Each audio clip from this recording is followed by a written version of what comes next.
Lottery reform is coming to the league in all likelihood next season. This doesn't look good for the Bucks. We explain why next.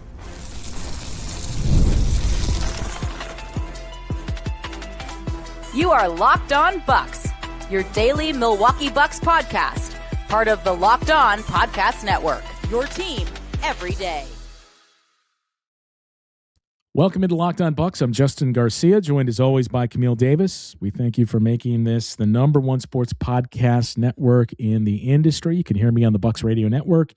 You can hear and see Camille as part of our Locked On NBA coverage and the Technical Foul podcast as well. And May 28th, I believe, is when it'll go to a vote for lottery reform in the league. It has obviously been the biggest talking point this season, that and the 65 game rule.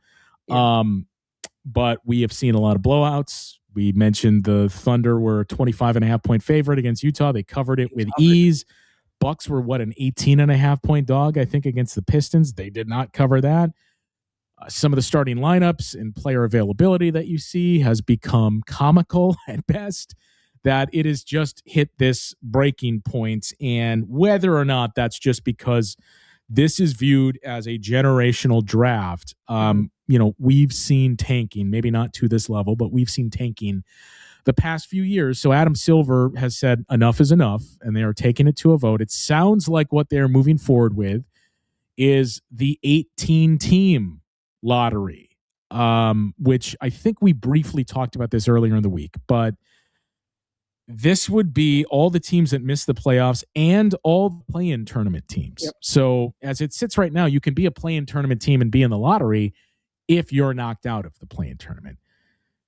This would not be the case. Like, you could be the Miami Heat and go on a historic run to reach the NBA Finals, and you're still in the lottery. What they would do is, I think it was 1 through 10 in this scenario, would all have an 8% chance of winning the lottery.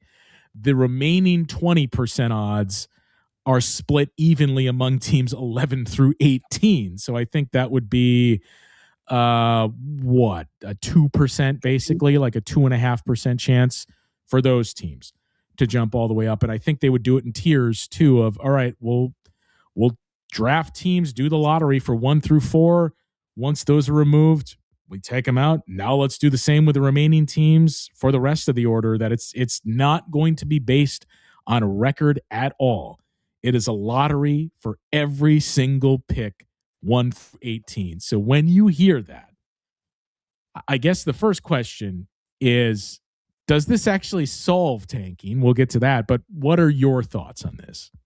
My initial thoughts when I saw all the proposals was, does it actually stop tanking? Like, that's my first thing, because we're making the changes because they don't want tanking to happen anymore. Again, the whole idea is that the worst teams in the league are the worst teams in the league because they're just bad, not because they pulled strings or sat guys in the fourth quarter or flubbed injury reports or whatever the case may be. Everyone plays. You just find out they're not good. So here they are in the lottery. But that hasn't been the case. So the NBA is trying to figure out what they can do to make that change. And the idea of including the play-in teams, my initial reaction was like, I don't like that. I don't like that at all. But looking at it going forward, I'm actually kind of interested knowing that it's actually going to be a lottery all the way throughout rather than it's just the records going. Yeah. I will say, I think that's going to lead to a lot more conversation around conspiracies, like we were hearing in years past of how do we know exactly the way that it was drawn and this and this and this and that.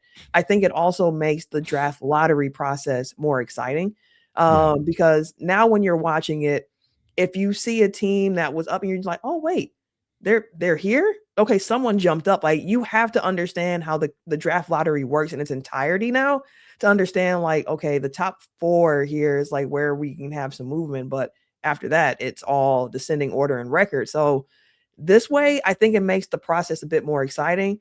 I do think teams are still just going to try to be one of the 10 worst. So the tanking might not be as blatant, but teams are probably still going to be trying to make sure they finish under a certain line. Yeah, I'm curious about that because it's not like you're going to have teams that are tanking from go to 6th to 7th because, like, we can make the playoffs and we can be in the lottery. because of the risk that are associated there with being in the play-in tournament. Unless you just don't believe in your team and say, we got an injury here, or this never really clicked. You know what? This is probably in our best interest. Then I suppose I would be willing to entertain that in terms of would teams actually do it. But I just feel like if we've seen anything under the leadership of Adam Silver, it's he'll try stuff and then it doesn't work out and he tries something new. So I have no doubt this is going to pass, and we're going to have this as the new radical reform to say this is how we're going to get teams to try, and say no more trying to lose because you're not incentivized to get a better pick by losing. I don't know that this solves it, to say by flattening the odds to this level, does it force me to say, not worth it? Or does it just force me to say, well, if we all have an equal chance, then I just don't have to be the worst, but I don't have to really push for improving myself because I know we're going to be here anyway. You can settle for mediocrity to a certain degree of like, well, we got a shot of it anyway, so let's just go ahead and continue on how we're doing. Like, I was going to take a shot at the Chicago Bulls. That's not even necessary right now. Yeah, but I don't know if we can even do that either, because I talk about living in glass houses, Camille. That's why I was like, you know what? Could be us very, very soon. Let me not. But again, when you think about if they do make this change to the draft lottery, which, as you mentioned, it seems like it is going to happen. If the Bucks do undergo the process now of trying to rebuild, thinking about how the change in this draft lottery will affect this team going forward is an interesting thought process. So that is the interesting part. Is this a good thing for the Bucks? Not even what they're intending to do, but knowing what their draft situation is for the next 5 years. So we'll open up that conversation. And there was one alternative that was floated out by one team executive that would have been the nuclear option that was pushed back on and said, no, this is way too dramatic. I want to get your take on that coming up after this.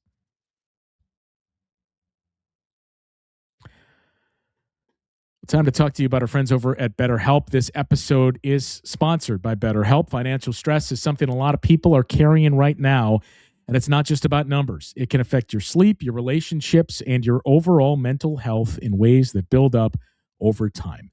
The reality is, struggling with money doesn't mean you failed. Sometimes it just means you haven't found the right kind of support. It's something we've all thought about, how easy it is to put pressure on ourselves financially without really talking about it. The stress that comes with trying to figure everything out on your own, expectations where you feel you have everything together, and how that pressure can spill into other areas of your life. Therapy isn't about financial advice. It's about working through the stress, the anxiety, and the emotions that come with it.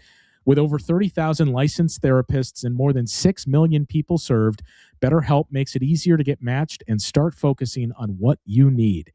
When life feels overwhelming, therapy can help. Sign up and get 10% off at BetterHelp.com/LockedOnNBA.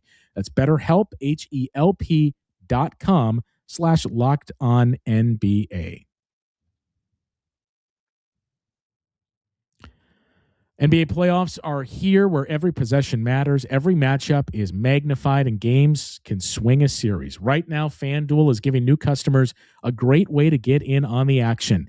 You can bet just $5 and get $250 in bonus bets if your first bet wins. The app makes it easy to follow the action with player stats, trends, and matchups all in one place. And during the playoffs, that extra insight really matters when you're looking at stars, role players, and key moments. It just makes the entire playoff experience more engaging from start to finish.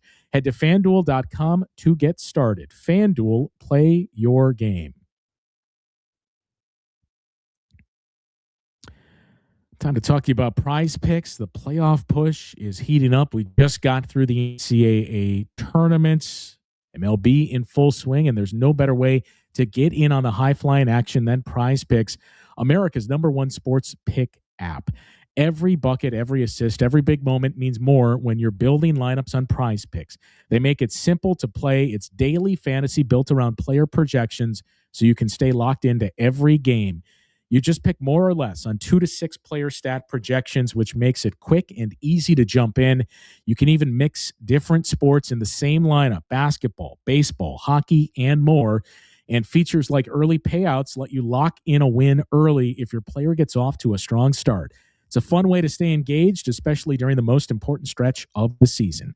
Download the Prize app today and use the code LOCKEDONNBA to get $50 in lineups after you play your first $5 lineup. That is code LOCKEDONNBA to get $50 in lineups after you play your first $5 lineup on Prize Picks. So before we discuss what it means for the Bucks, that nuclear option that was floated out there by one team, did you hear about this one? I did not. What was it? Someone proposed, look, if you really want to fix this and say there's no incentive to being bad, and we'll take it a step further. If you're going to be bad, we are going to punish you. And that's how we incentivize you to play better. The proposal was, if you finish with a bottom 3 record, you are ineligible for, I believe it was the top 4 spots in the draft. So you would be bumped down to number 5 is the earliest that you could start, which I'm fully on board with. I think, yes, this is what we got to look to do. Like, let's light a fire under some of these teams and say, you know what? We can't be the worst. Like, we understand we're bad, but we're going to have to play to win these games. And we need to make sure, there's 2 teams right now that have 19 wins and what would it be, like 61 losses? We're sitting there at 19 as well. We got to win this game, and we got to win these final 2 games this weekend instead of walking into, what we've seen the Bucks and the Nets, what we could see with the Bucks and the Nets tomorrow, what we saw with the Bucks and the Grizzlies. Like, all right, enough of this. The league, you got your money, the 65-game rule, the new TV deal. Now let's worry about the next media rights deal, because you're really starting to lose some people knowing if you're a bad team, these games don't matter. And I mean, it's not only that, Camille. It's Tom Haberstroh talked about the bottom 10 versus the top 20 and the records in those games. You're infecting a third of the league. That is not just like, I don't have to pay attention to this team. Well, guess what? That team is playing your team tonight or 3 nights down the road, and then another team that you want to watch the next night. So you can't just like cut it off and ignore them because of the size that we've seen a balloon to. I get it. I get the concept and idea behind it. But what about like the season that Memphis had, not this year, was it 2 years ago when they were like super hurt, and it was just kind of like they didn't try to pull any strings. If anything, they tried to make do with what they had, but they were just hurt. I don't think teams in those situations, if you're just bad, that you should be penalized and be able, well, you can't get a top pick. Because a lot of the times too, we talk about market sizes and how that doesn't matter as much anymore. But even still, looking at the team that Utah has put together, for example, of like, okay, they had to kind of go and trade. Some people say they overpaid for Jaren Jackson Jr. in that trade, but they had to find a way to get the talent there around some of the young pieces that they have. They traded for Lauri Markkanen. Now they got Jaren Jackson Jr. They got Keontae George, who's developing, drafted Ace Bailey, have some other pieces. And now they're kind of like, okay, our tank of 2-3 years now, we're kind of ready to come out of that. And for a team like Utah, and it could even be a Milwaukee in the nuclear option of like, if you're bad, no one's going to want to come there. Like, why should you continue to be punished if you're truly bad? Not because you're pulling the strings, but I don't think bad teams should be punished for being bad in that sense of you're banned from being in here. What I would say is, I think it's a valid point. Memphis that season had the 7th worst record in the season from hell for them, where they won 27 games.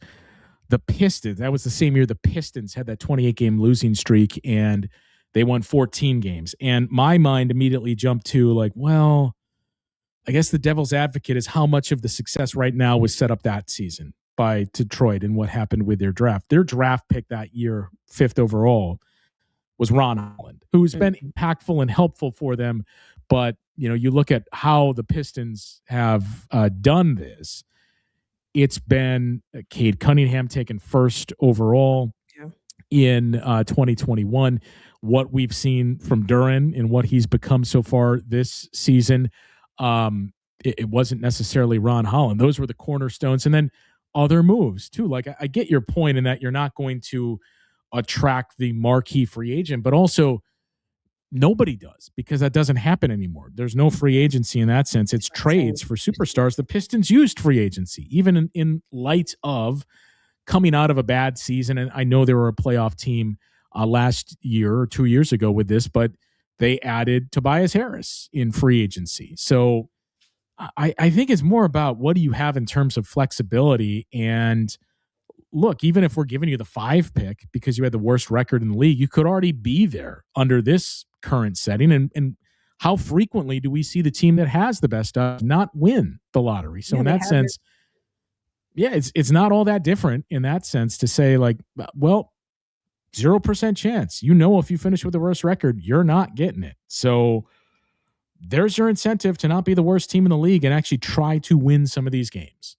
That's fair. That's fair. Maybe I would change like the line of like, maybe it's not top 5, maybe it's 3, whatever the number is, but I could understand the theory behind it, even though if I'm like, I don't know if I were to go all the way that far, which brings me back to asking you the question that we kind of came in here with, which is, if the league does adopt this new draft lottery reform where it's, the 14 teams, or the team that didn't make the playoffs and then the 8 play-in teams, as we've seen now. So now it's a total of 18 teams instead of 14. If this is adopted going forward and you're a Milwaukee Bucks team that doesn't really have ownership of your draft picks after this year until 2031, how do you see the new draft lottery reform affecting the Bucks going forward if this is passing? I think it's bad.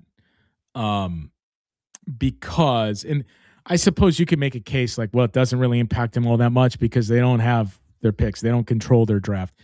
It's bad optics because it increases the chance that the pick that you have to give away, whether it be by way of a pick swap or just the outright trade, if you're going to be a middling team, if you're going to be, around where you were this season, if it takes time to pull yourself out of this, you're giving the Blazers, one of those years it's really complicated with like 4 teams that are involved in the swap, but you're giving basically the Blazers, the Hawks, and the Pelicans equal footing, an even chance as the worst record in the league to get the number 1 pick. And in some cases, they get 2 cracks at it because of the pick swap of, if we don't get it with our pick, we would get it with the Bucks pick. That in that sense, disaster. Like, you want to be a team that has swaps under this setting. And I wonder if that's what we go to and we stick with it,